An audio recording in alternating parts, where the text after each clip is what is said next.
Hello everyone, welcome to my channel. आज की इस वीडियो में हम क्लास 10 सोशल साइंस के सिलेबस के बारे में बात करेंगे। सोशल साइंस का सिलेबस जो सीबीएसई बोर्ड ने 30% रिड्यूस कर दिया है, आज हम वो डिस्कस करेंगे। तो आप ये जो स्क्रीन पे देख रहे हैं, ये सीबीएसई की वेबसाइट है। इसमें एक साइड पे चैप्टर्स दिए गए हैं और दूसरी साइड पे रिकमेंडेड पोर्शन फॉर डिलीशन लिखा है। उसके नीचे वो ये बताया गया है कि कौन से चैप्टर्स हैं जो आपको पीरियोडिक टेस्ट में आएंगे, कौन से चैप्टर्स कंप्लीट डिलीट हो चुके हैं और कौन से चैप्टर्स में जो सिर्फ मैप वर्क आएगा। तो आज की इस वीडियो में मैं एनसीईआरटी बुक्स को दिखा के आपके साथ डिस्कस करूंगी कि कौन से चैप्टर्स आपने करने हैं और कौन से नहीं करने हैं। तो सबसे पहले अगर हम यहाँ पर देखें तो unit 1 India and the contemporary world 2 history. तो पहले हम हिस्ट्री की बात करेंगे। तो चलें सबसे पहले हिस्ट्री की बुक में उसका इंडेक्स खोलते हैं। ये जो आप देख रहे हैं ये हिस्ट्री बुक का इंडेक्स पेज है। ये मेरी पुरानी बुक है। पुरानी बुक पे पहले 3 चैप्टर सेक्शन 1 में, 3 चैप्टर सेक्शन 2 और 2 चैप्टर सेक्शन 3 में हुआ करते थे। लेकिन जो इस साल लेटेस्ट एडिशन आया है उसमें ये जो सेकंड चैप्टर मैंने कट किया हुआ है वो इस बार सिलेबस में नहीं था। ना ही ये 6 चैप्टर था और ना ये 8 चैप्टर था। तो इट मीन्स कि अब चैप्टर की नंबरिंग किस तरह से पड़ी है। ये चैप्टर नंबर 1 है, ये चैप्टर नंबर 2 है नेशनलिज्म इन इंडिया, और सेक्शन 2 में making of a global world chapter number 3 है और चैप्टर नंबर 4 है एज ऑफ इंडस्ट्रियलाइजेशन, और चैप्टर नंबर 5 सेक्शन 3 में है print culture and the modern world. It means ये 5 चैप्टर्स में से हम देखेंगे अब हमें कौन से चैप्टर्स करने हैं और कौन से चैप्टर्स नहीं करने। तो अगर यहाँ पर स्क्रीन में देखें तो यहाँ पर सीधा उन्होंने सेक्शन 2 लिखा हुआ है, लाइवलीहुड्स इकोनॉमिक्स एंड सोसाइटीज। तो सेक्शन 2 इट मीन सेक्शन 1 की बात कहीं नहीं की। इट मीन जो सेक्शन 1 में ये जो 2 चैप्टर्स आप देख रहे हैं, rise of nationalism in Europe and nationalism in India, ये दोनों चैप्टर्स आपको बोर्ड एग्जाम्स में आएंगे। इट मीन आपने ये दोनों चैप्टर्स ही फुल करने हैं, इसमें से आपने कुछ भी नहीं छोड़ना है। ये बोर्ड एग्जाम्स में आपको दोनों पूरे के पूरे चैप्टर्स आएंगे। उसके बाद सेक्शन 2 की बात उन्होंने स्क्रीन पे कही है कि नोट, इसको ध्यान से सुनिएगा, any one out of these 2 chapters, chapter number 3 और चैप्टर नंबर 4 में से कोई भी एक चैप्टर आपने करना है। चैप्टर नंबर 3 है making of a global world और चैप्टर नंबर 4 है एज ऑफ इंडस्ट्रियलाइजेशन, जो आप यहाँ पे देख रहे हैं सेक्शन 2 में। ये चैप्टर नंबर 3 है, ये चैप्टर नंबर 4 है, लेकिन इन दोनों में से आपने कोई भी एक चैप्टर करना है। तो इसमें क्या लिखा है, the chosen chapter to be assessed in the periodic test and not in the board examination. It means कि ये अब आपके स्कूल की चॉइस होगी। स्कूल के टीचर्स आपके साथ डिस्कस करेंगे कि इन दोनों चैप्टर्स में से उन्होंने कौन से 2 चैप्टर्स में से आपको एक चैप्टर करवाना है, और जो भी वो चैप्टर करवाएंगे वो सिर्फ आपको पीरियोडिक टेस्ट में आएगा, बोर्ड एग्जाम्स में नहीं आएगा। तो देखा जाए जब आपने बोर्ड एग्जामिनेशन की तैयारी करनी है तो ये दोनों चैप्टर्स ही आपने उसमें नहीं करने। ये अगर आपको आए तो सिर्फ पीरियोडिक टेस्ट में आएंगे, बोर्ड एग्जाम्स में नहीं आएंगे। आई होप आपको ये सेक्शन 2 का समझ आ गया होगा। उसके बाद सेक्शन 3 पे चलते हैं। सेक्शन 3 है everyday life, culture and politics. इसमें चैप्टर नंबर 5 है print culture and the modern world, complete chapter. Complete chapter मतलब कि ये ऊपर डिलीटेड पोर्शन लिखा हुआ है। इट मींस ये पूरे का पूरा चैप्टर ही डिलीट हो चुका है। आपने सेक्शन 3 में ये चैप्टर भी नहीं करना।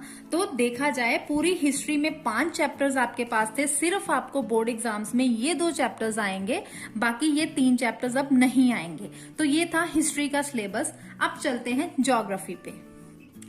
ये आप देख रहे हैं ज्योग्राफी की एनसीईआरटी बुक, और ये स्क्रीन पे यूनिट 2 कंटेम्प्रेरी इंडिया 2 ज्योग्राफी है, जिसमें चैप्टर नंबर 2, चैप्टर नंबर 3 और चैप्टर नंबर 5 के बारे में लिखा गया है। तो चलिए अब हम इंडेक्स में देखते हैं। ज्योग्राफी में टोटल 7 चैप्टर्स हैं, जिसमें से चैप्टर नंबर 1 का जिक्र डिलीटेड पोर्शन में नहीं किया गया। इट मींस कि ये चैप्टर आपने फुल करना है बोर्ड एग्जाम्स में। उसके बाद चैप्टर नंबर 2 लिखा है forest and wild life resources. Forest and wild life complete chapter delete है। इट मीन इसमें से आपने कुछ भी नहीं करना, ये पूरे का पूरा चैप्टर ही डिलीट हो चुका है। उसके बाद चैप्टर 3 की बात करें वाटर रिसोर्सेज, तो उसमें कंप्लीट चैप्टर डिलीट है except for map items which will be assessed in the examination. It means कि थ्योरेटिकल पोर्शन इस चैप्टर में से कुछ नहीं आएगा, सिर्फ मैप वर्क आएगा। आप यहाँ पे लिख सकते हैं ओनली मैप आएगा, बाकी थ्योरेटिकल पोर्शन इस चैप्टर में से कुछ भी नहीं आएगा। और चैप्टर 2 तो पूरा ही डिलीटेड है, ना मैप आएगा ना ही इसमें थ्योरेटिकल पोर्शन आएगा। तो चैप्टर नंबर 4 एग्रीकल्चर की बात यहाँ पे नहीं की गई, इट मीन्स ये आपको फुल चैप्टर आएगा, ये आपको फुल ही करना है। चैप्टर नंबर 5 फिर से लिखा है मिनरल एंड एनर्जी रिसोर्सेज में complete chapter except for map items which will be assessed in the examination. तो इसका मतलब कि इसमें भी थ्योरेटिकल पोर्शन नहीं आएगा, सिर्फ मैप आएगा। यहाँ पे आप लिख सकते हैं ओनली मैप, कि बाकी आपको थ्योरेटिकल पोर्शन इसमें से नहीं आना।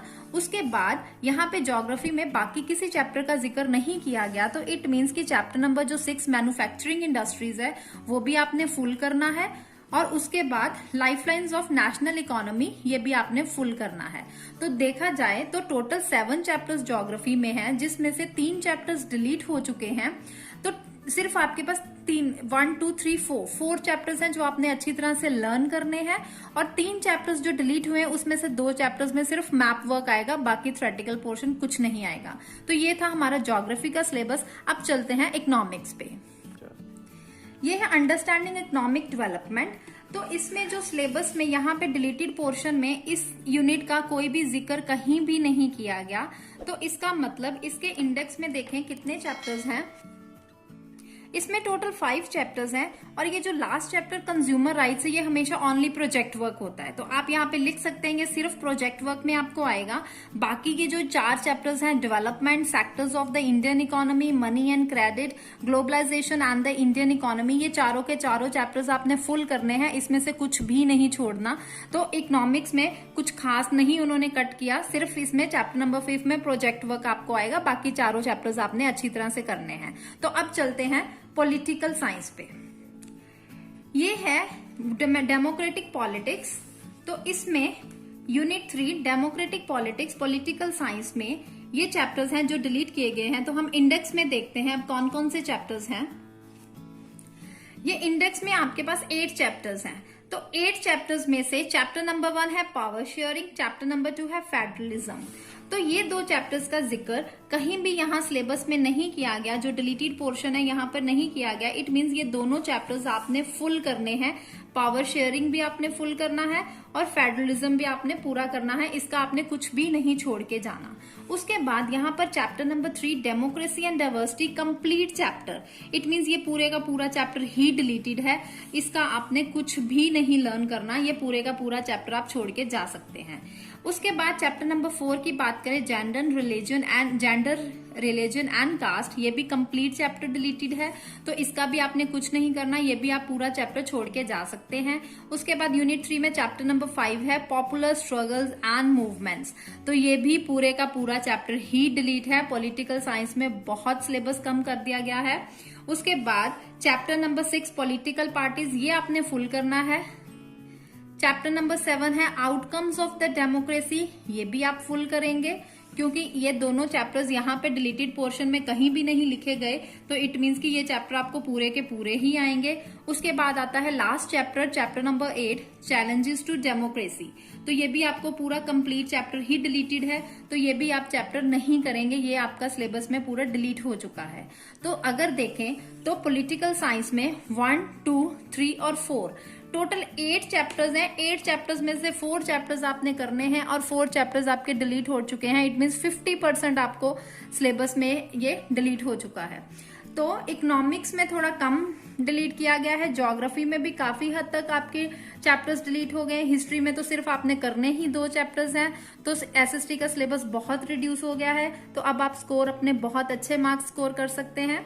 तो अगर मेरी वीडियो अच्छी लगी हो तो उसे लाइक कीजिए, मेरे चैनल पर नए हैं तो चैनल को सब्सक्राइब जरूर कीजिए, और नेक्स्ट वीडियो में आपके इंग्लिश सिलेबस की लेके आऊंगी कि इंग्लिश का कितना सिलेबस रिड्यूस हो चुका है, और उसके साथ में हम एक नया पैटर्न जो एग्जामिनेशन में नया पैटर्न बन के आया है वो भी डिस्कस करेंगे। तो मेरे चैनल के साथ बने रहिए और अपने फ्रेंड्स को भी जरूर शेयर कीजिए। बाय।